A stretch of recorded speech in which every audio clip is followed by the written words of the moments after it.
Welcome guys, it's Mahathir Rashid blog. তো আমরা এখন ঢাকায় আছি। তো এখন আমরা দেখলাম যে ঢাকার আমরা যে জায়গাটায় আছি এই জায়গায় 4টা কোণা আছে। 4টা কোণাতেই প্রচুর ময়লা। তো আমরা একটু দেখাই, এই যে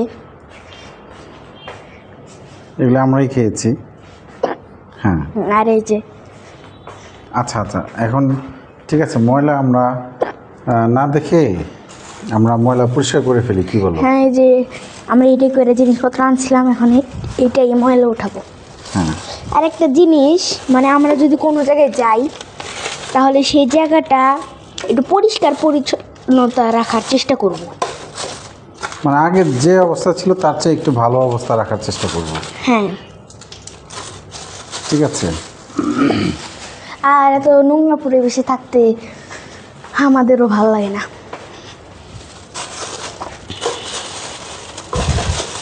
অনেক ময়লা আগেও কিছু ছিল, আবার আমরাও ফেলেছি।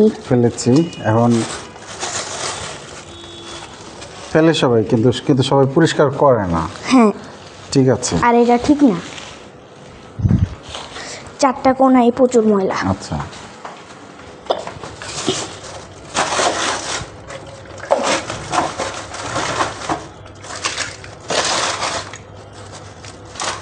অনেক ময়লা।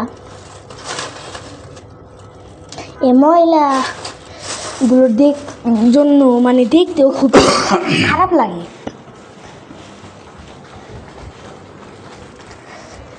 তাই আমরা ভাবলাম যে পরিষ্কার করে ফেলি।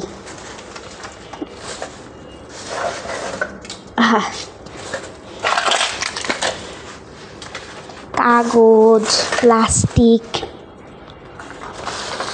হরেক মাল আছে।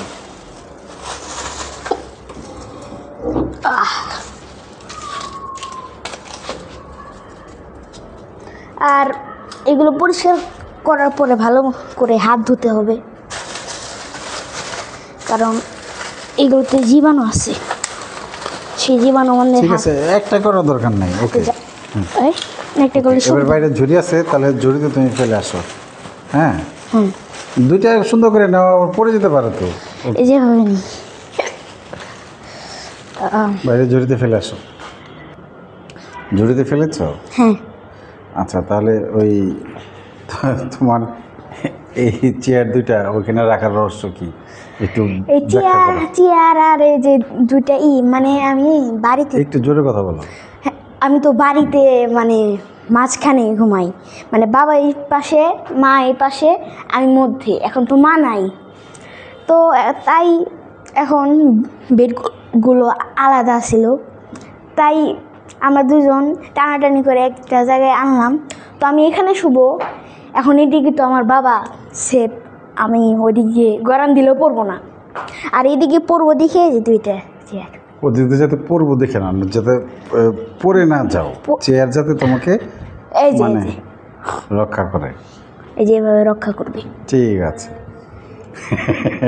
আর অনেকদিন পরে ব্লগে আসা হলো, আর আমার একটু যে ঢেকুর উঠছে, তাই কথা বলতে পারতাছি না এতটা, আর একটু উল্টা খাবার খাওয়া হয়েছে।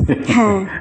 ও, আর আমাদের এই জায়গায় আসা হলো যে আমি কালকে হচ্ছে আমার বিভাগীয় পর্যায়ে খেলা রয়েছে। আমি গল্প বলায় প্রথম হয়েছি, জেলা পর্যায়ে প্রথম হয়েছি। আর যদি দুইটা জিততে পারি তাহলে পুরো বাংলাদেশ চ্যাম্পিয়ন। আপনারা সবাই আমাদের জন্য দোয়া করবেন। সবাইকে আসসালামু আলাইকুম।